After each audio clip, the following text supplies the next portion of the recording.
Hello, everyone, and welcome to another episode of The Raw Men. We are episode number 76 this time around, and I've got Ian Harris. This is a stand-up comedian who is promoting a new show. This is going to be out on HBO, is it? Yes. Funny enough, it actually almost was on HBO. They liked it, and we went there, but they're backed up till 2019 on their programming. So no, it's on Amazon and iTunes right now. All right. Well, I was just being extra hopeful. I've seen you perform a number of times. I've seen you in San Diego and at the Reason Rally, a number of the other things. And what got you started in stand-up? How did you decide that this is your avenue? I think it's that I wanted to do comedy since I was a little kid. That and I think be a professional football player at some point when you're my size, that's you can't be a professional football player. And people said, "Oh, you're funny. You want to be a professional football player? You're hilarious." No, I wanted to do comedy because I've been able to do impressions since I was a little kid. So I think I wanted to be on SNL. I wanted to be like Eddie Murphy and Billy Crystal and Richard Pryor and George Carlin. And I'd seen all these guys since I was little. And it's just something I always wanted to do. And the first time I was allowed to get on stage, I went on stage, Well, the first time I saw you on stage, I thought you killed. That was at a humanist conference, and there was a number of other stand-up comedians. And I've seen a lot of times where comedians will take stage and they won't do very well. Everybody that was on that night did all right. I mean, they was actually pretty good. But you came on and just slayed. I thought it was a really good performance. So. Oh, thanks. Yeah, that was in San Diego at the humanist conference, which is funny because my friend who opened for me did a really off-color joke to open, and I remember he walked a good chunk of people, and I was telling him, like, Maurice, you can't do that joke, and he's like, these people are free thinkers, and I'm like, yes, but they're also politically correct free thinkers, and you just walked about 50 of them. He's like, I thought they would get the joke, and I'm like, They heard one bad word, and they not bad word, but he did a joke that had the word rape in it, and that was not a rape joke, but it had the word, and people didn't listen and walked out, and we got it back, and it was cool. But man, I was like worried at first because I'm like, the first joke out of his mouth had the word rape in it. I'm like, why would you do that at a humanist conference, dude? So the current show, or you said that there was you've been working on a special of some kind for a few years now, haven't you? Well, I did a special in 2000. I taped it at the end of 2012 as part of the apocalypse. It was the Mayan apocalypse that was supposed to happen, and that one was released in 2014. It's called Critical and Thinking. And then this one I've seen that one. Yeah, and this one I've been preparing, doing the material for a couple years, and then I shot a bunch of interviews, you included, at the Reason Rally, and because I wanted to do this really cool like documentary type thing. For supplemental material and also for the credits. And I did that, and I shot the special actually the end of October, beginning of November last year. But I actually shot it for Netflix because I had a relationship with the guy who was at Netflix who did stand-up comedy there. I directed one for another comedian. They bought it. He liked my first special. We had talked, and he said, well, unless it's an original, I can't give you a guarantee, but wink, wink, nudge, nudge, you shoot another one. And yeah, no problem. We'll pick it up. So I shot it, edited it, got it all done in January. When I went back to Netflix, he's no longer in that department. And the new people aren't honoring the old guy's stuff. And it took me 9 months to get them to look at it. And by the time they looked at it, they had made a new policy that they were only doing originals.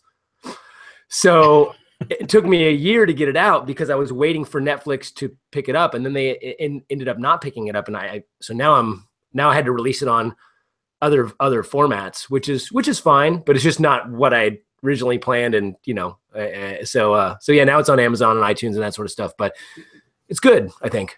By the way, I'm going to put down any links that you want me to include for any of these other episodes if they're available. Okay. On a link, then go ahead and just share that with me. And obviously, it won't be up live because we can't retrospect. But yeah, for sure.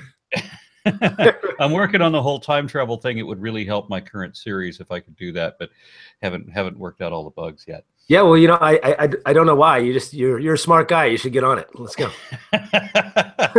Yeah, absolutely. So, extraordinary. Why this title?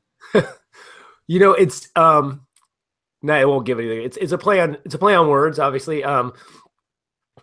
My special opens up with I like to go on stage and this one I was trying to go more mainstream. So if you saw Critical and Thinking, it's 71 minutes and 72 of those 71 minutes is me bashing religion pretty much. So this one I'm like, okay, I need to, so if you look at the reviews of Critical and Thinking, it's like 40% 5-star, 40% 1-star.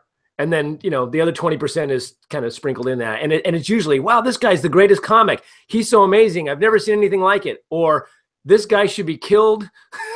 And I hate him. He's horrible. And I was like, maybe I can do something that's a little bit more mainstream to get some people on board and get people thinking about, because my stuff's kind of politically charged and obviously talk a lot about skepticism and atheism. So I open it up with the phrase, extraordinary claims require extraordinary evidence. And I say, that's what informs all of my comedy. If you have an extraordinary claim and you don't have extraordinary evidence, I'm going to make fun of it because I think it's stupid. That's kind of how I open it up. And then I go into a thing about the word extraordinary. I go, why is it that all the words that we say for greatness actually mean the opposite? Like extraordinary, you think of extraordinary. Well, that's not.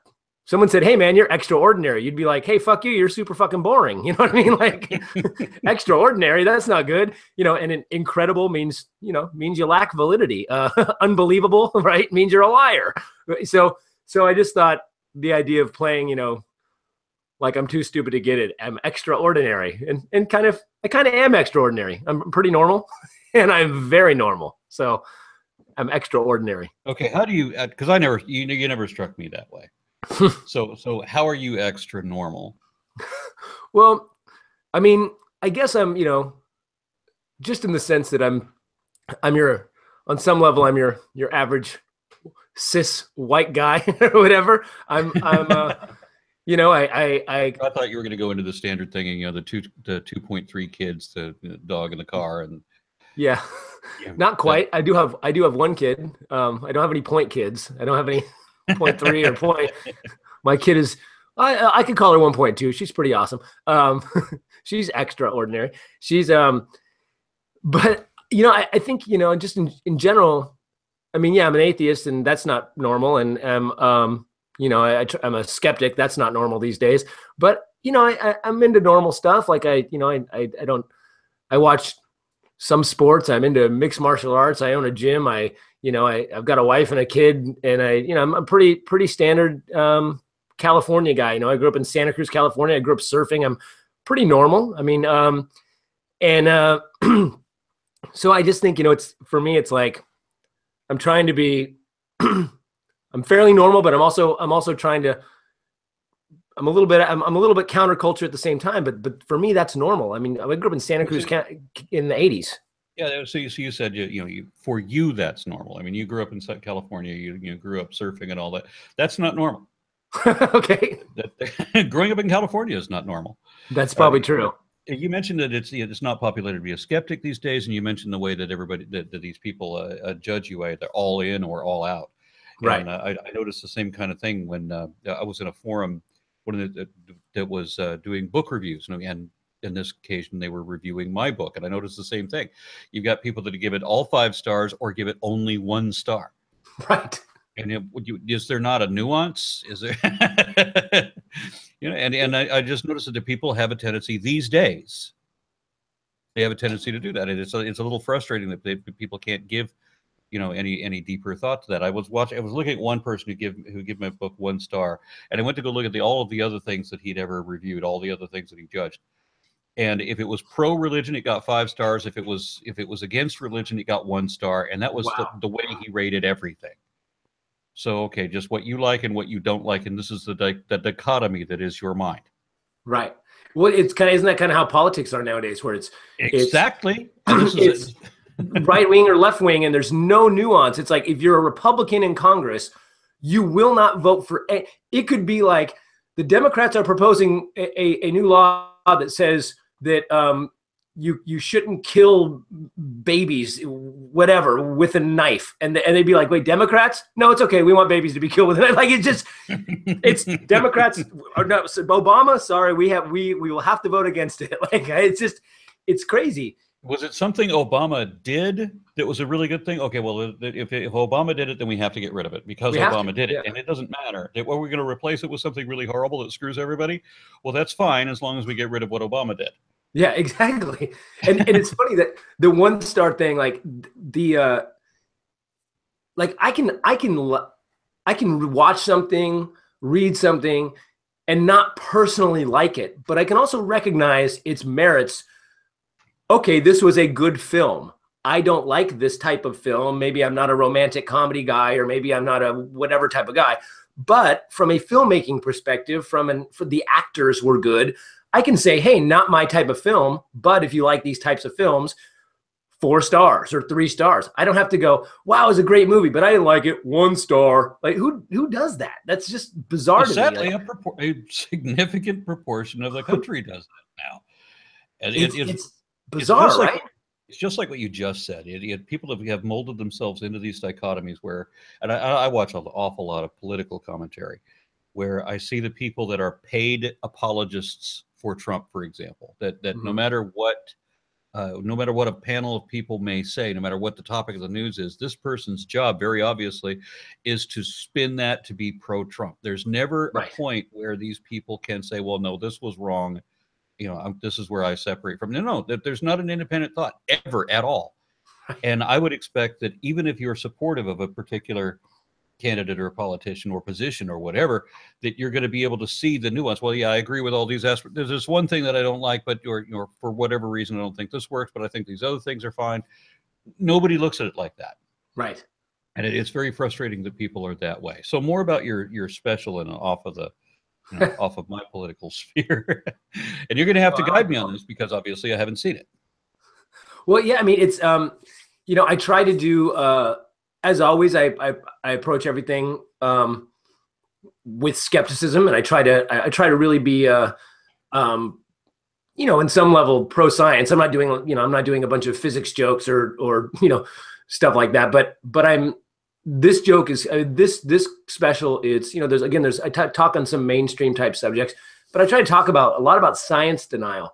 I talk about chemtrails, and I talk about climate change, and a little bit about this election and the idea of why is it that people deny science and deny. It's just bizarre to me that are we that uneducated, or are we that cynical, or are we that partisan that you can deny not only an entire field of academia, but the one thing that we can say is the best tool to discern fact from fiction is the scientific method. If somebody has a better way to discern fact from fiction, I would love to see it. I haven't seen it yet. So why would you deny that? And on the other hand, is it just because it points out that your beliefs are wrong? Because nobody denies math. I've never been in an argument with a guy who goes, mathematics, that don't add up. Never been in that one. I've never heard anyone who goes, language? Nah, language ain't real. Why science? I have a huge amount of a curiosity on this myself. I have to wonder. I mean, I'm giving a speech in Iceland, Amsterdam, in Reykjavik, Amsterdam, and London. Oh, that'll be fun. In a couple weeks. In a couple weeks, I'm going to be talking about why believers hate reality so much. And the funny thing is that I'm still trying to figure that out. I've been trying to figure that out for 20 years, but it does seem to be the case that they don't want the way of understanding things. Understanding things is not what they're about. Right. When you're believing something, you are make-believing something. You are trying to convince yourself of something that I think is not really true. Right. And I've had, and the reason that I think that is because I've had so many people admit to me in one sense or another, these may be what the facts are, but I prefer to believe this. After I prove something wrong that they just said that they believe, and I prove that can't possibly be the case, they say, why can't I believe what I want to believe? And I have to get confused. Why would you want to believe something that is not even true, or not even possibly true? Right. So and why can't you just, which I think is the reason a lot of believers think that atheists or non-believers or scientists or skeptics or whoever it is that deals in reality, that we don't have awe and wonder. And we talked about this actually. It's in one of the clips that when I interviewed the Reason Rally for the special, is you were talking about Sagan and awe and wonder, and he showing you that, you know, that you can have these things in the universe, and in, you know, in reality there's awe and wonder. But they also think that, like, I've had people say, oh, you like, you know, this type of music? Oh, you like reggae music? Oh, you like, you can listen to gospel music or whatever, but it's all about God, and it's, you know, reggae music. They're always talking about Jah and Rastafari. I'm like, that doesn't mean I can't dig the music and sing along. I mean, I don't have to believe that what they're saying is true to enjoy the music. I mean, I like the Harry Potter movies. I don't believe in witchcraft. I can still suspend disbelief. I can sit through Lord of the Rings and enjoy it as an epic film. Yes. You know, I don't have to believe in wizards.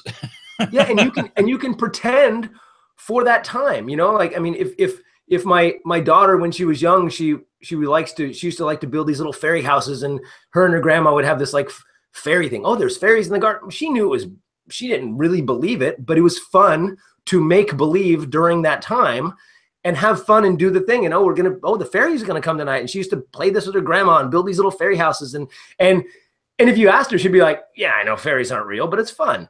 And that's great. You can have your fun. You can believe these things or pretend to believe these things and have fun with them. But when you're pressed on the question of whether or not it's a reality and we should be basing our lives on them and we should be basing our legislation on them, you should be adult enough and rational enough to go, okay, well, I don't really believe that. But it's like you said, people say stuff like, I choose to believe it. I don't understand that. How can you choose to believe something you don't believe? I've had this conversation hundreds of times in my life where people say, yeah, I know it doesn't really make any sense, but it makes me feel good to believe it. But you just told me you don't believe it. Yeah, and I had, as I said, I've heard many admissions that they believe something that they know is not really true. And one friend of mine said, "I'm Christian because I like to believe that, not because I think it's true." Yeah, and a number of other people say, "Well, I believe that because I want to know that I'm going to see my dead kid again, or that I'm going to see my dead father again." Well, you wouldn't believing that doesn't mean you know anything. Right? Do you understand the difference between believe and know? Because this is the big issue that I have, is that people refuse to make that distinction, or that there is a distinction. Yeah.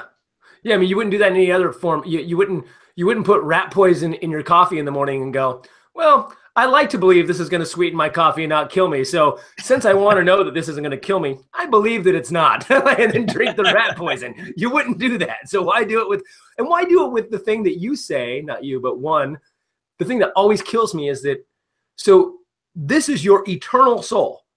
You're here for, you know, whatever, up to 100 some years, 80 years, however long you're going to live here. This tiny, tiny dot on infinity. So you've lived infinity, whatever, before as a soul, and then you're here on this earth for this tiny period of time, and then the rest of infinity as a soul. And this book, or this ideology, is responsible for your infinite soul.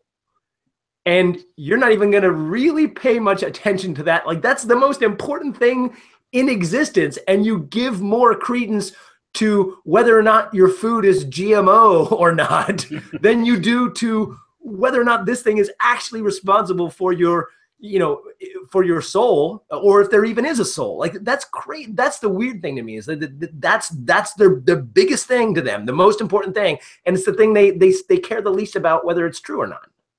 I look at it as being you spend your life doing whatever, and this doesn't matter, but you're all going to be judged on this one moment where you're led into a smorgasbord, and a handful of people lie to you. Just a minute.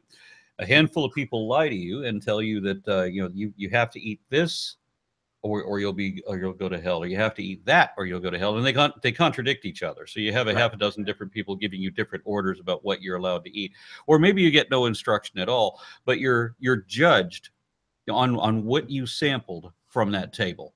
Right. And the judgment is final, and it's for eternity, and all of that. So, I mean, so you have your whole life before you entered this room. That doesn't matter at all. It's only when you enter this room, which item did you select?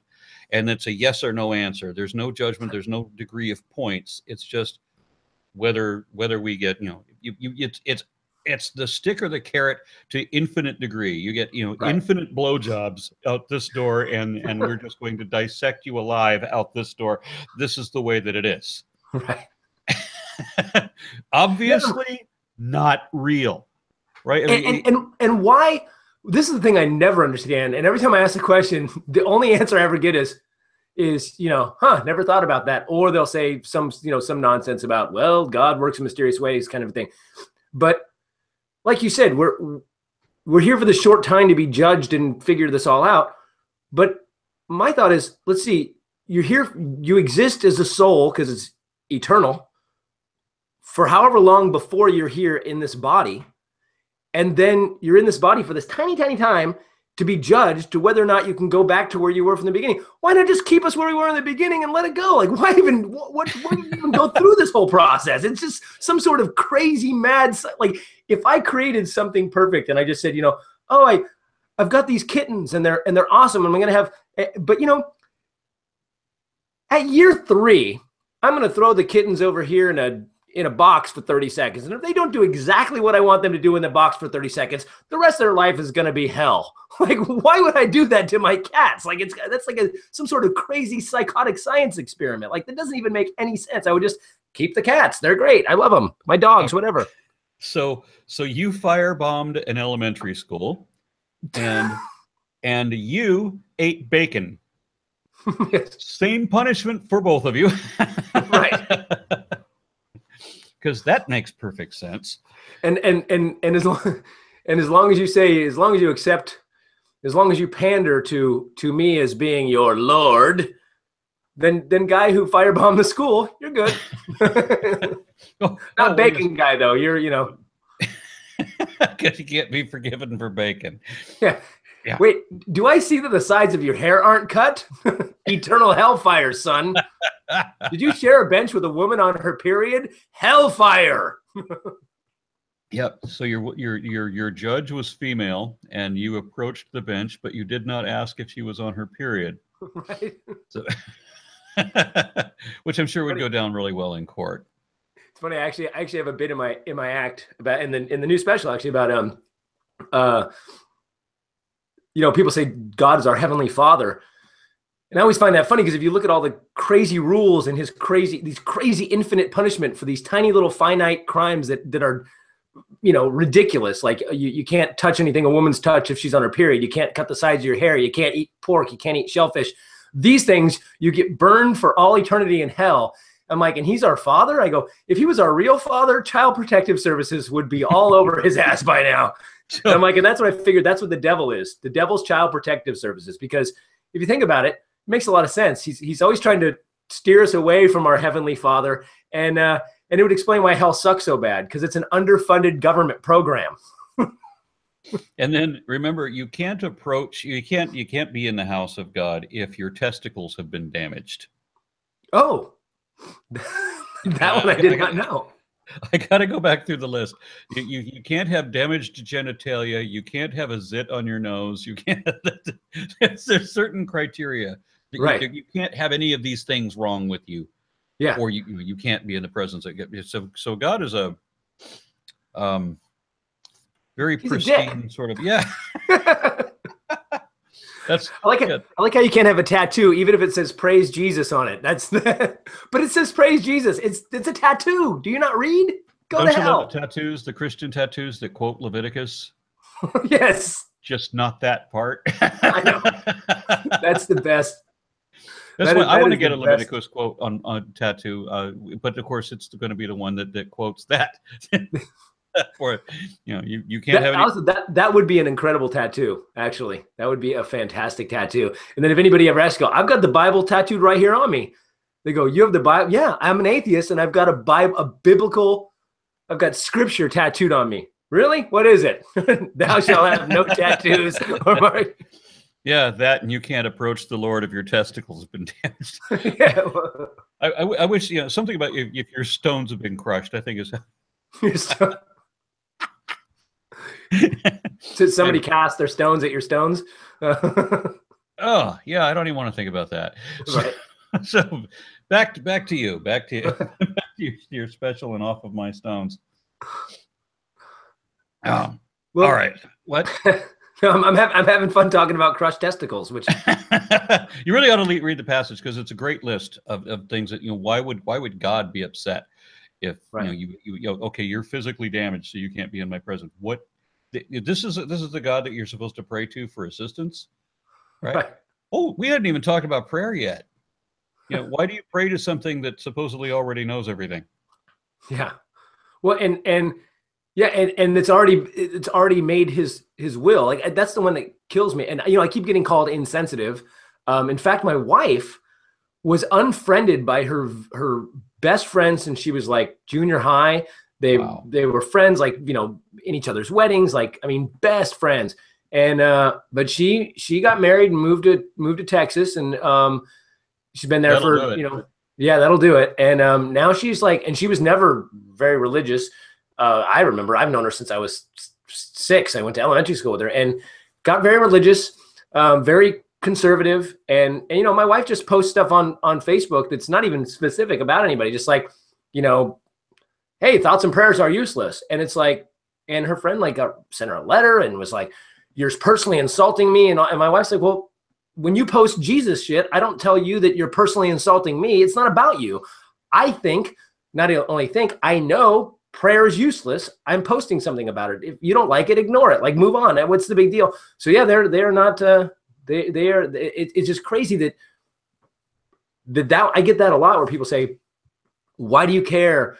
I don't care, but I'm pointing out a fact that if God cared that these kids at this school were going to get killed, God would have stopped it from happening, would have done something ahead of time, you're going to pray after the kids got killed? What are you praying for? That they don't get killed again? Like, I don't even know what you're going to pray for their soul. Like, well, why? It doesn't even make any sense, and nothing ever happens. So how many times do you have to pray for, and then nothing to happen for you to go, wait, this shit isn't working? Yeah, it's not like the airplanes that were headed for the Twin Towers just stopped in midair. Right.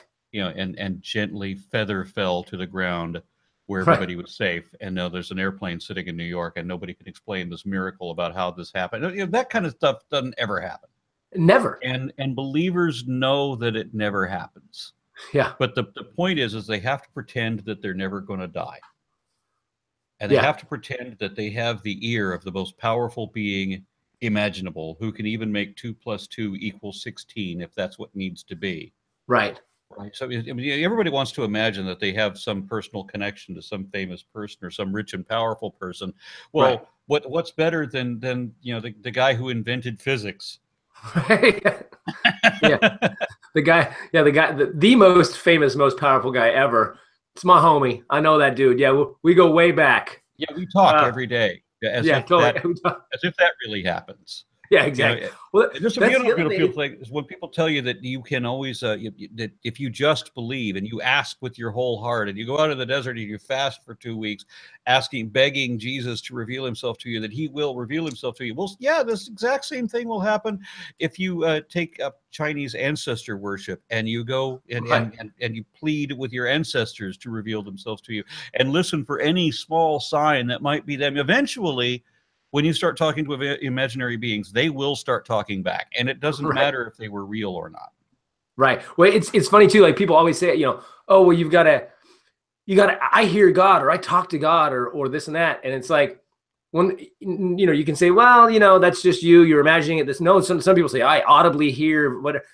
If you let him in, he'll, all you have to do is let him in. And I've said so many times, I've tried. So do it right now. Come on, God, show me something. Give me a sign. Do it. And they always say, well, you're not doing it right. It's your fault. You're not honest. Your heart's not really open. You're being cynical, whatever. And it's like, well, then you've got a connection with this dude. Let's do it together. You and me. Let's go. Yeah. Why don't you do it? Still not feeling it. Trot him in here so we can give him his prize for the world champion of hide and seek. Yeah, exactly. I'm like, I'm not even asking for much. Do anything. Make me grow some hair. Go. I don't know, knock over this microphone. Go. I don't say anything. Like, I'm not even asking for a miracle, dude. I'm asking for, something tiny, anything. Go. You can take your time out of your day from giving AIDS to babies and whatever you're doing right now, and you can come and move my microphone to let me know that you're here. Yeah. So is there anything else we need to cover for this special? Because I want to make sure we do a proper. Oh, well, thank you. Thank you. Well, you know, I mean, the thing, it's available. It's called Extraordinary. You can watch on iTunes, Google Play, anywhere there's VOD. Eventually, in February, it's going to be on cable. It'll probably be on Amazon Prime at some point, but Amazon, they give it a few months so people rent it and buy it before they go to Prime. But yeah, I mean, if anybody watches it, please give me a review if you like it. If you don't like it, keep your mouth shut, okay? Because I don't need your negative reviews, pal. No. And no please. 1 stars. Let's give it a little thought here. Yeah, exactly. Come on, you can give it 2. I don't care. But yeah, so far the reviews have been really good. The critical and, you know, just from people who are you know, just people watching it. So far, everyone's really liked it. So it's available. Please give it a watch. And then also, you know, I'm on Facebook and YouTube. I'm going to post all the interviews, like the ones I did with you. So the people I interviewed a few more, but 7 ended up making it. So it's you, Penn Jillette, Lawrence Krauss, Cara Santa Maria, Paul Provenza, Kelly Carlin, and Julia Sweeney all were gracious enough to do interviews. And we talked about, you know, science and art and influence over public opinion via, you know, these different things, you know, music and art and comedy and this and whether you can use that for a purpose or whether you should just keep it pure. Oh, we talked about it, a bunch of stuff. And I use that for the credits, which is, you know, 3 minutes long, but I've got an hour, 2 hours of footage. So what I did is I took each question I asked and we edited down a little 3 to 5 minute video of various answers to that one question. And then I did that for all the questions. And then I also cut everybody's interview in its entirety. So it's like, you know, 20 minutes talking to you, 20 minutes talking to Lawrence Krauss about all these things. And I'm releasing all these on my YouTube page. Like every week I'm going to put a new video up as promo. But also they're really cool. They're really interesting just to hear people's different perspectives. And, you know, like I said, Paul Provenza, who, you know, a comic and a director and you know, Lawrence Krauss is a scientist, but he's very funny. And he's also, you know, he's into art and Cara Santa Maria, who's like me, she's into punk rock music, but she's also a science educator.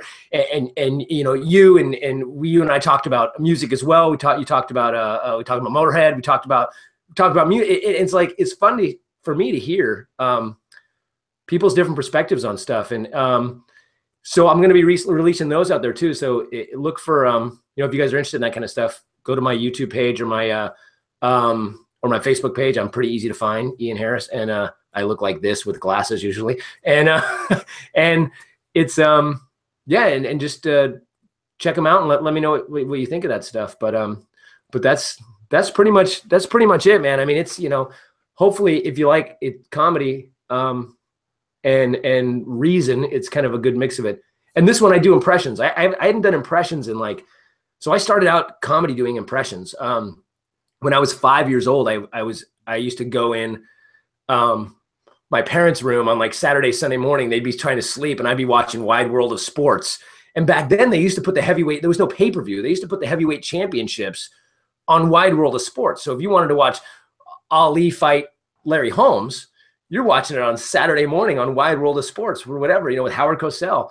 And I remember I used to go into my room and I would give my parents the round by round play-by-play of the fights as Howard Cosell. And my parents would be like, why is there a freaking 5-year-old Howard Cosell in our room on Sunday morning telling us about the Ali Frazier fight or whatever? So yeah, I mean, so this, I started out doing comedy, doing impressions. And when I started doing a lot more of the, you know, atheist and skepticism type comedy stuff, I didn't see a home for the impressions because it just didn't seem like it fit. And this, I brought it back. And so the end, I've got like a 10-minute bit at the end that's me doing a fake movie called Climate Denial. And it's, you know, all these, it's, you know, starring Christopher Walken and Dave Chappelle. And, you know, I do this whole little thing about, and it's like a movie trailer for a movie about, and it's all throwing in all the climate denial, you know, crazy shit they say. and doing it as, you know, Jason Statham and Dave Chappelle, and, you know, and it's pretty good. So I think if nothing else, people will probably dig the impressions, because it's something that I'm pretty good at, I think. Well, I thought you were. I was amazed at some of your impressions at your Reason rally. I was impressed. Oh, thank you. They made an impression on you. Yes, exactly. So again, if you have any links that you want to share, please share them with me so that you can find them down below. If you watch this anytime later than now, then we should have those down there. Ian Harris, everybody, I'm going to let you say anything final that you want to. Otherwise, we'll just have a way in silence. No, we're all good. Thank you very much. Yeah, follow me. I'm at Comediocre. Comedy, mediocre, pushed together. Co-mediocre on Facebook, on Twitter, and yeah, find me on YouTube, and yeah, say hi and keep up. I'm pretty active on Facebook if you like political rants. Good night, everybody. Appreciate it.